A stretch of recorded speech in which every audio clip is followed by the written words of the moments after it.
Greetings, fellow carbon units. I want to begin by stating that I'm not a journalist.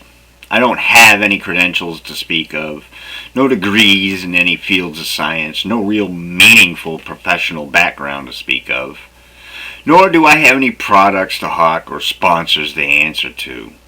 I'm just a concerned human being, one that reads, watches, studies, reads some more, reads as many points of view as possible, observes the odd, perplexing, even downright infuriating behaviors of human beings.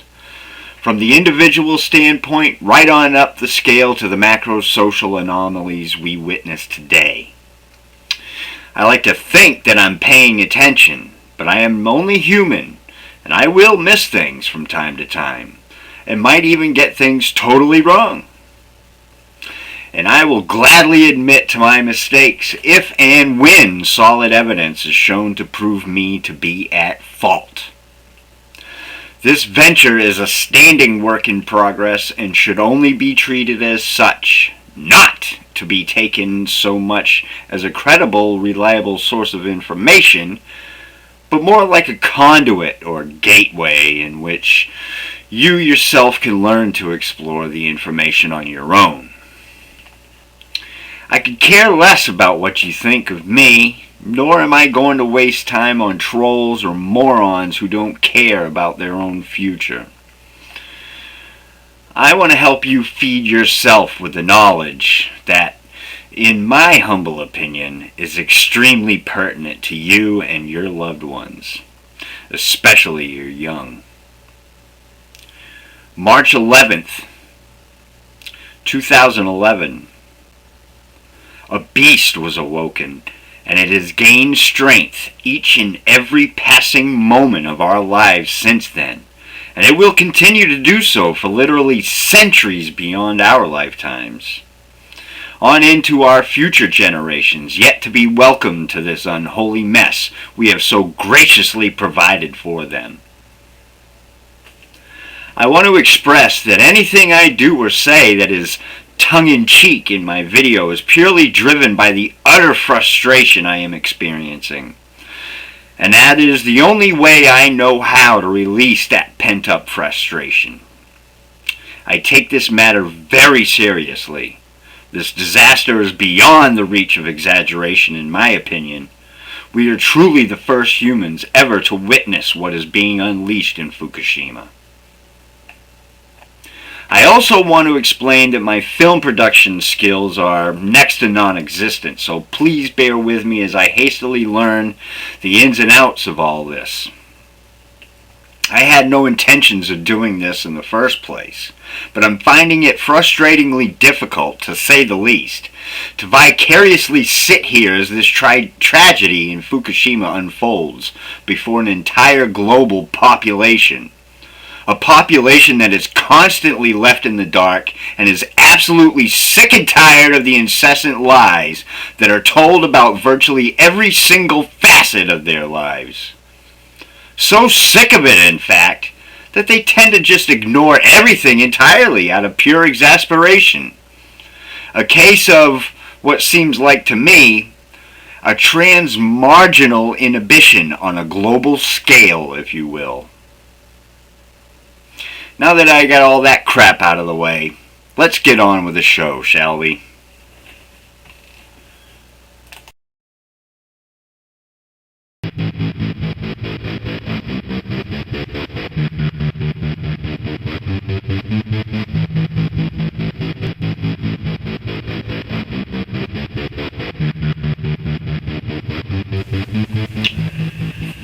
Good evening, folks. Welcome to the debut of my new show.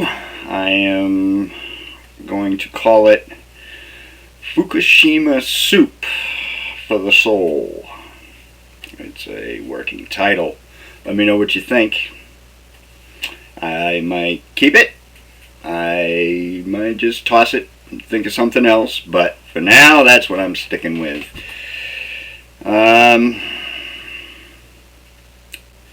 This is part one of I don't know how many parts, probably going to be 3. Part 1 of a series that I'm going to call the Corbett Conundrum. And today I want to focus on the reports of one certain individual by the name of none other than James Corbett. Well, here he is right here. Hey, wait a minute. Haven't I seen that face somewhere before? Ooh, I know. Someone ought to look and see if this guy has a certain 80s Van Halen video on his resume. Yeah, so anyway, I'm a little troubled with his reaction and critique towards the Fukushima nightmare that all of humanity faces. A humanity that, up to the present, remains astoundingly silent across the globe, albeit a few voices in the anti-nuclear industry. Oh, and it is just that, an industry. Just like any other industry on this planet, it has a goal and a mission. And I am quickly finding out in my experience in all this that if the organization has the words nuclear or atomic in its name, it is, for all intents and purposes, pro-nuclear energy. And after all the dire warnings and video updates and all that crap, they'll still cap off with that safer nuclear energy environment meme. But I digress. I first want to refer you to the Corbett report on Fukushima, posted a little over a year ago. Refer to link number 1. It's entitled Fukushima's Biggest Secret. Today I am going to address 2 of the points that really, how do I say this nicely, bugged the living shit out of me. First part I want to talk about is his reporting of the anti-nuclear protests suddenly popping up in Japan. In this report, he talks about the misconception that the government of Japan perpetrated on its citizenry about the lie of needing to restore the nuclear power that was still operational after the March 11 earthquake and tsunami. This is what he had to say. It raises the question of whether or not Noda and the Japanese government were interested in saving Japan from the energy crisis, or saving the government the embarrassment of having to admit there was no crisis. At least not in the way that they said that there was. And it also raises the question of whether or not the reactor restarts and the scramble to get those reactors back online were not due to the supposed energy crisis coming, but because there is now an increasing tidal shift in opinion here in Japan, where the vast majority of the public are against the nuclear industry. And then he proceeds to roll some file footage of the protests and a little news clip from a Japanese TV station, and goes on to say this. And it seems that every week here in Japan brings with it a fresh round of protests against the nuclear industry. And it seems those protests get louder and stronger as the numbers involved tend to swell. It is a staggering amount of people who are very much involved in the protesting against this industry in this normally quite complacent country where large-scale protests have not been seen politically for a good number of decades. With a public here that is world-renowned for being quite complacent politically. So it is a remarkable thing that is happening here. Ooh, scathing assessment, James. Way to go out on a journalistic limb there, buddy. I tell you what, let's you and I go on a little journey, shall we? We're going to run a little hypothetical science test. We're going to grab some unknowing subjects. We're going to tie them to a chair and gag them. I will grab a loaded handgun, proceed to stand in front of them, and shoot them once in the left arm. Then I'm going to cock the hammer back and I'm going to shoot them once in the right arm. Nagasaki. And then, just for good measure, I'm going to shoot them once right in the gut. Fukushima. And then I'm going to approach the subject and I'm going to propose the two questions. Do you think maniacs like me should have firearms in their possession? Do you think we should seek other alternatives? I'm willing to bet my gas station paycheck that you would get a unanimous consensus amongst your test subjects, James.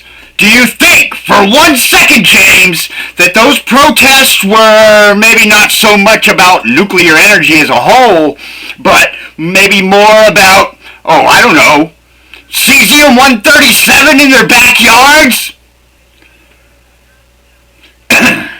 Back to his hard-hitting report. He goes on with a half-ass attempt at a wholehearted disclaimer by saying, and I quote, "And I certainly do not want to, in any way, in any shape or form, downplay the scale and the size and the scope of the tragedy that has played itself out here for the last year and a half, and downplay the loss of lives or the potential loss of lives in the future, with Fukushima still very much a crisis that is important and ongoing and will not be cleaned up or cleared up, at the very least, for decades and realistically for thousands of years before all the contaminants are really dispersed. What we have here is a remarkable political opportunity that I think presents itself in absolutely no other polity in the world quite so clearly and quite so transformatively as it does here in Japan. With a vast number of the public, I would say the vast majority of the public, quite strongly on the side of shutting down the nuclear industry. And this presents an opportunity if the political establishment can be made to go along with it, and that is another question entirely. But it does present to truly transition off of nuclear power and into alternative energy in a profound way. And what profundity he displayed indeed when he goes on to present us with a cute little documentary about a kinder, gentler nuclear reactor, poetically entitled The Thorium Dream.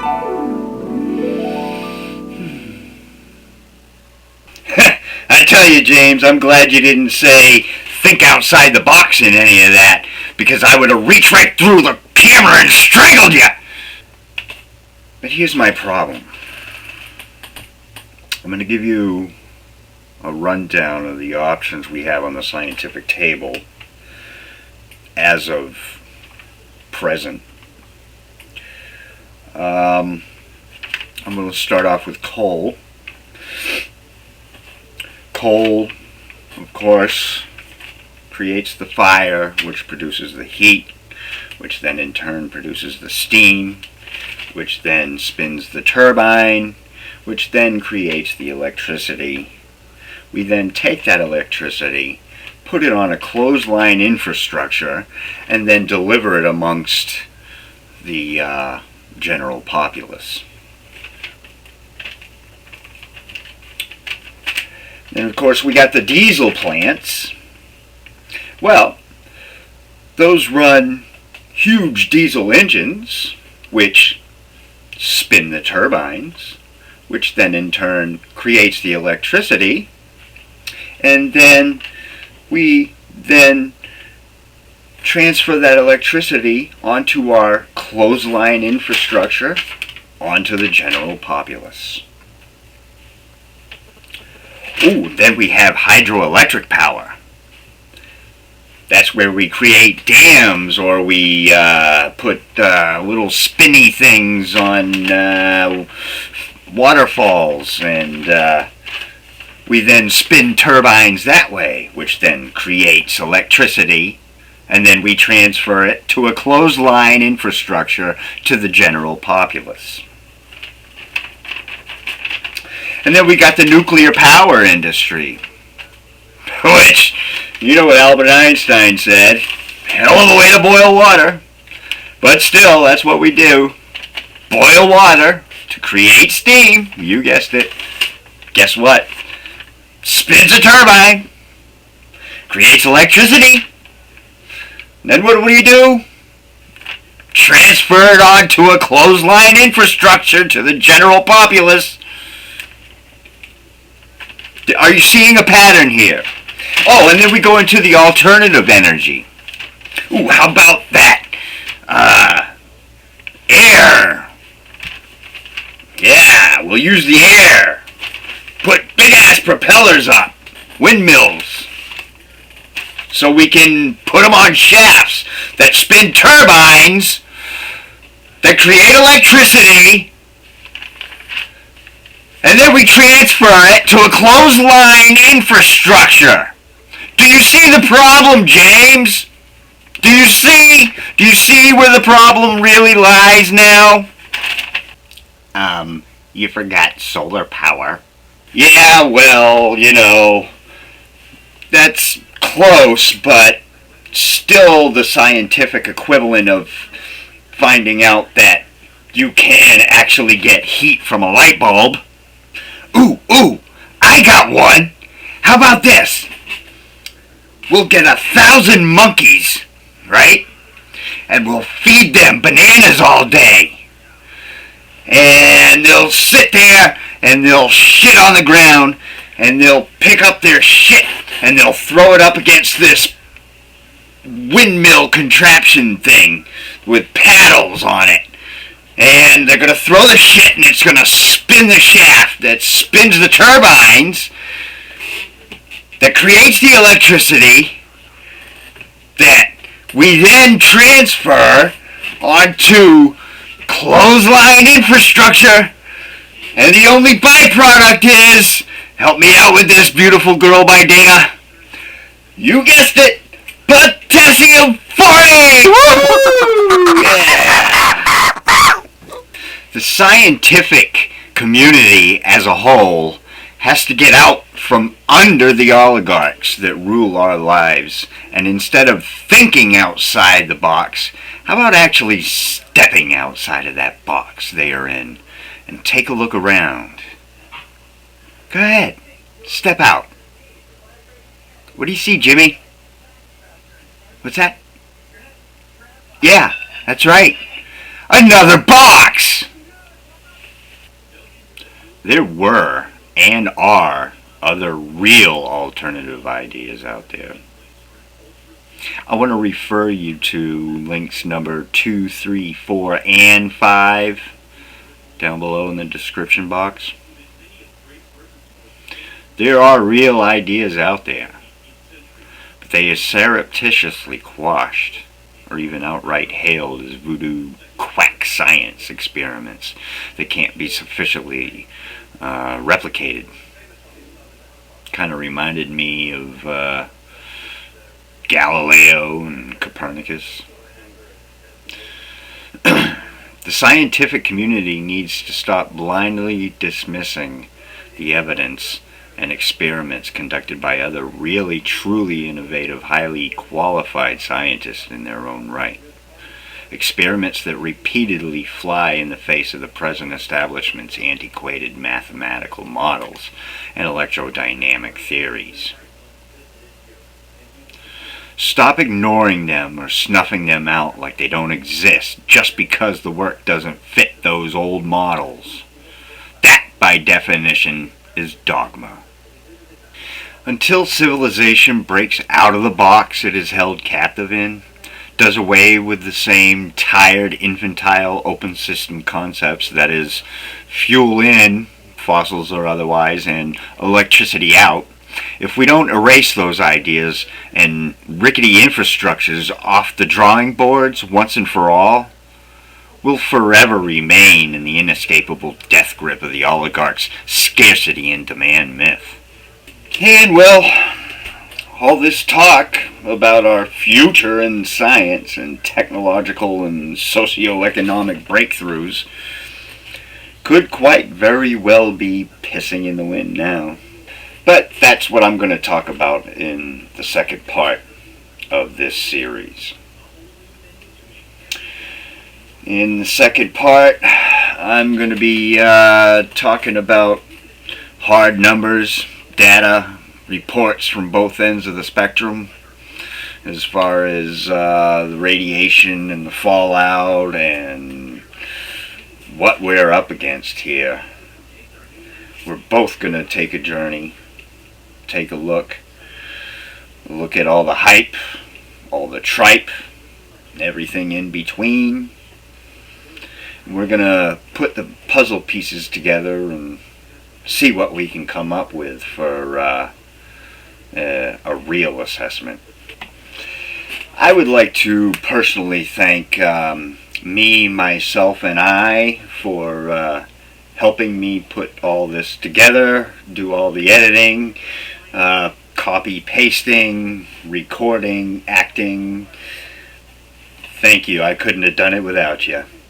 Oh, and especially I want to thank some people for the inspiration to give me the balls to do something like this. That is especially the people that are now known as the Hounds of Fukushima. Especially Beautiful Girl by Dana. I want you to check him out. That is Beautiful Girl by Dana. Look at his channel. Look at his shows. He'll knock your socks off. I'm telling you. He don't fucking hold back. Alright. We'll talk to you later. God bless. See ya. You can't kill what's stronger than death.